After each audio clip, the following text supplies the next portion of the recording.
Marjorie Barreto, hindi tinanggap ang paghingi ng tawad ni Dennis Padilla. Naglabas ng pahayag si Marjorie Barreto kaugnay ng isyu sa pagitan nila ng dating asawang si Dennis Padilla. Ayon sa ulat, hindi tinanggap ni Marjorie ang publiko at personal na paghingi ng tawad ni Dennis, sa kabila ng mga hiling nitong muling maayos ang kanilang relasyon bilang magulang ng kanilang mga anak.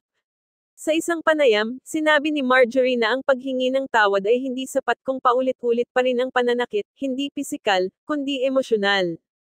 Aniya, hindi ako galit, pero hindi rin ako basta makakalimot. May mga sugat na hindi lang basta tinatakpan ng sorry.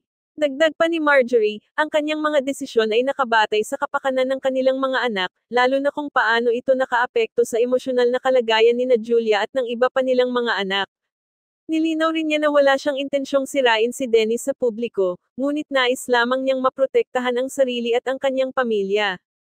Bagamat maraming netizens ang umasa sa posibleng pagkakaayos ng dalawa, marami rin ang umunawa sa panig ni Marjorie. Sa social media, bumuhos ang suporta para sa kanya, lalo na mula sa mga single moms na nakarelate sa kanyang pinagdaanan.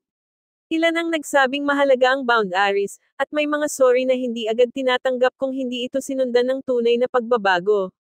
Sa kabila ng sitwasyon, nananatiling tahimik si Dennis Padilla matapos ang pagtanggi.